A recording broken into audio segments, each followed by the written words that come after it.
ఓం శ్రీమాత్రే నమః. మన ఊరుల్లో మనం అందరం కూడా చాలా వరకు పల్లెటూరుల నుంచి వచ్చి ఇక్కడ స్థిరపడిన వాళ్ళమే. అయితే ఊరుల్లో ఇక్కడ కూడా సిటీల్లో కూడా గ్రామ దేవతలు అని అంటూ ఉంటారు, వినే ఉంటాం అందరం కూడా. అయితే అసలు ఈ గ్రామ దేవతలు ఎలా వెలిశారు, అసలు ఈ గ్రామ దేవతలకు ఉన్న ప్రత్యేకత ఏమిటి, వాళ్ళను మనము ఎందుకు పూజించాలి అనే విషయాలను మనం తెలుసుకుందాం. గ్రామ దేవత వ్యవస్థ అంటే గ్రామాలలో వెలిసే దేవుళ్లను, ముఖ్యంగా స్త్రీ దేవతా రూపాలను గ్రామ దేవతలని పిలుస్తుంటారు. సాంప్రదాయాలను అనుసరించి గ్రామ రక్షణగా ఈ దేవతలను ఊరి పొలిమేరలలో ఏర్పాటు చేసేవారు. ప్రాచీన కాలంలో మానవుడు ఎంతో తెలివైనవాడు. ఇంట్లో ఉన్న చిన్న పెద్ద ఆడ మగ అందరూ దేవీ నవరాత్రుల కాలంలో ఎక్కడో ఉన్న మధుర మీనాక్షమ్మ వద్దకో, కంచి కామాక్షమ్మ దగ్గరికో, బెజవాడ కనకదుర్గమ్మ చెంతకో వెళ్ళాలంటే కుదరకపోవచ్చు. ఒక్కొక్కప్పుడు సొమ్మున్నా వెళ్ళే వీలుండకపోవచ్చు. వీలు చిక్కినా అందరికీ ఒకేసారి వెళ్ళటం సాధ్యపడకపోవచ్చు.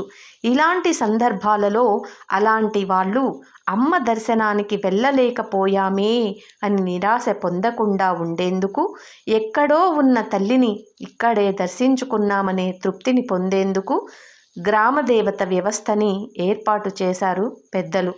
ఈ దేవతా ప్రతిష్ట గొప్ప విద్వాంసులైన వేద, స్మార్త, ఆగమ శాస్త్ర పండితుల చేతనే జరుగుతుంది.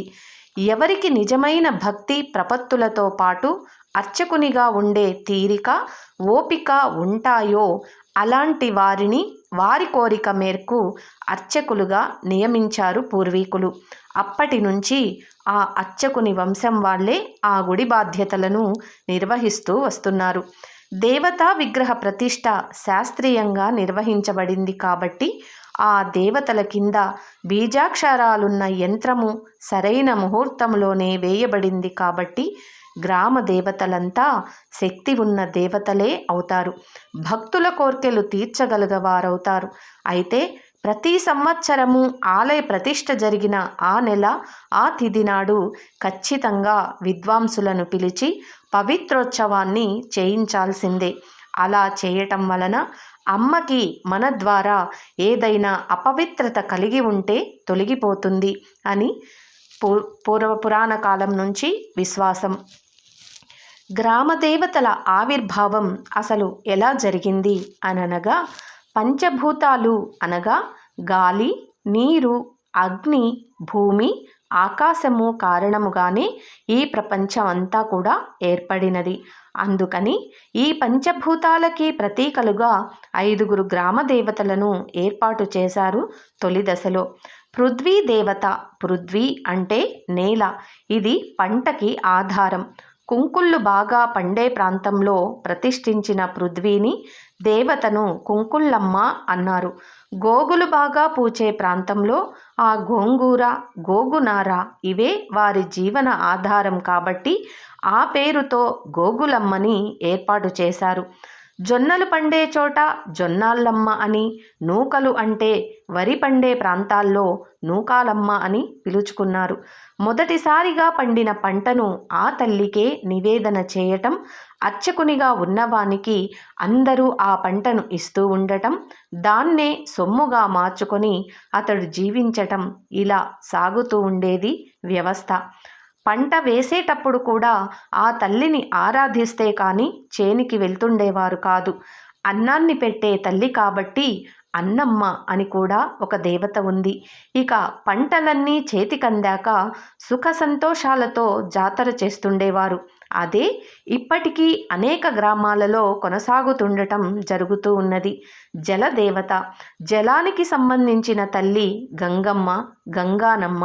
ఈ తల్లి భూమి మీద కాక భూమి లోపల ఎంతో లోతుగా ఉంటుంది. గుడి ఎత్తుగా కట్టినా తల్లిని చూడాలంటే మెట్లు దిగి కిందికి వెళ్ళవలసి ఉంటుంది. అగ్నిదేవత, మూడవది తేజస్సు, అగ్ని. పగటిపూట తేజస్సునిచ్చే సూర్యునికి ప్రతీకగా సూరమ్మను, రాత్రిపూట తేజస్సును ఇచ్చే చంద్రునికి ప్రతీకగా పున్నమ్మని దేవతలుగా చేశారు. సూరమ్మను ప్రతి అమావాస్య నాడు, పున్నమ్మను ప్రతి పౌర్ణమి నాడు పూజించే విధముగా ఏర్పాటు చేసుకొని తమ కులవృత్తిని ఆ రోజు మానేయటం చేసేవారు. ఇక అమ్మకి కుడికన్ను సూర్యుడుగాను, ఎడమ కన్ను చంద్రుడిగాను ఆ తల్లికి పెట్టిన పేరు ఇరుకలమ్మ, అనగా సూర్యచంద్రులు కల అమ్మ. ఇక నాలుగవది వాయుదేవత. నాలుగవది వాయువు. కరువలి అంటే పెద్ద గాలి. కొండ ప్రాంతంలో ఉండేవారికి విపరీతమైన కొండగాలి వీచినప్పుడు ఏ ఉపద్రవము ఉండకుండా రక్షించేందుకు కరువలమ్మను ఏర్పాటు చేసుకున్నారు. ఇక ఐదవది ఆకాశ దేవత.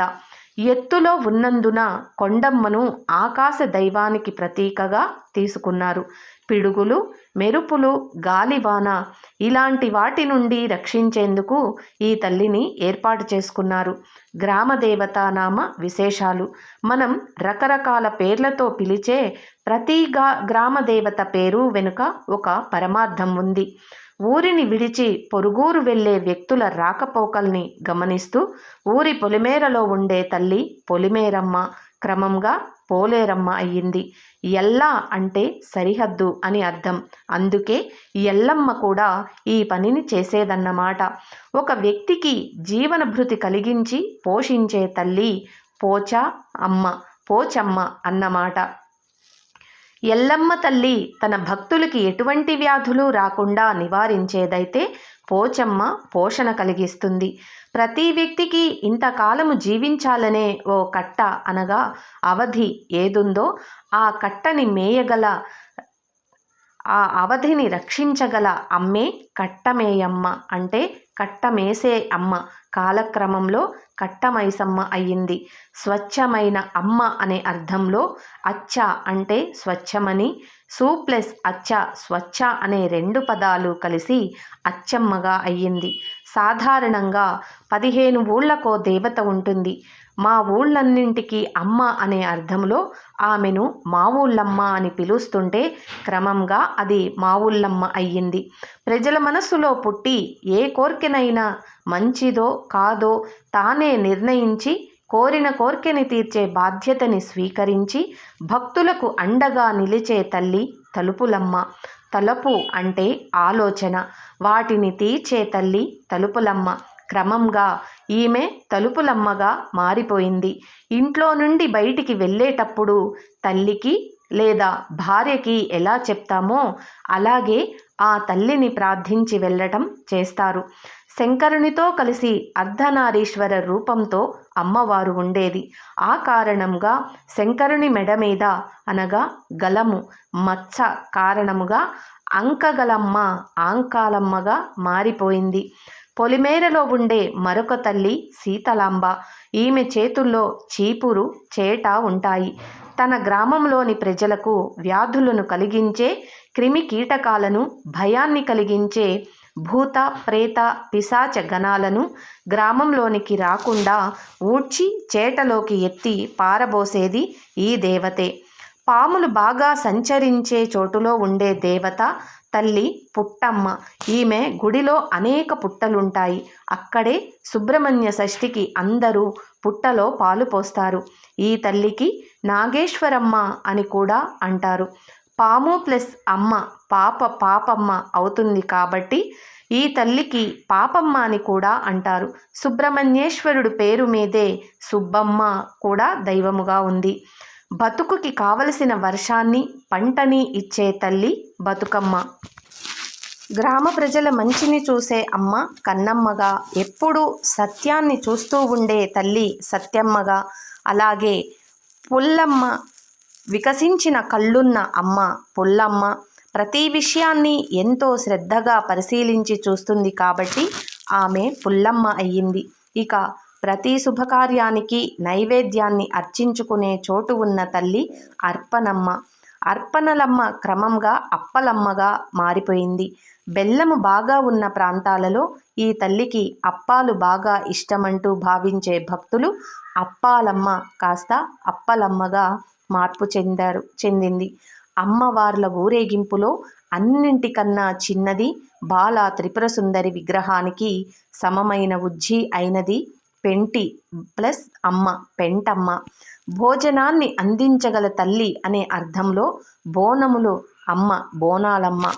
అయ్య అయిన శంకరునికి అమ్మ అంటే భార్య కాబట్టి ఈమెను అయ్యమ్మ అని కూడా కొన్ని చోట్ల పిలుస్తుంటారు. లలితాంబ భండాసురుణ్ణి చంపేందుకు గుర్రాల మీద కూర్చున్న స్త్రీ సైనికుల సైన్యంతో వెళ్ళినది కాబట్టి గుర్రాలమ్మ అయినది. ఊరు పేరును బట్టి పిలుచుకునే దేవతలు కొందరున్నారు. ఉదాహరణ సోమప్రోలు అంబ, సోమప్రోలాంబ. సోమప్రోలు అనే గ్రామం ఉత్తరాంధ్ర శ్రీకాకుళం జిల్లాలోని సోంపేట అని ఇప్పుడు వాడుకలో పిలువబడుతుంది. అలా చాలా గ్రామాల పేర్లు గ్రామ దేవతల పేరుతోనే పిలుస్తున్నారు. ఇదండి గ్రామ దేవతలు ఎందుకు, ఏం అనేది విశేషాలను ఇప్పుడు తెలుసుకుందాం. అయితే మా ఊరి యొక్క గ్రామ దేవత పేరు నాగారపమ్మ తల్లి. అలాగే మీ ఊరి గ్రామ దేవత ఎవరైతే ఉన్నారో వారి పేర్లను కామెంట్ రూపంలో చెప్పండి. ఓం శ్రీమాత్రే నమః.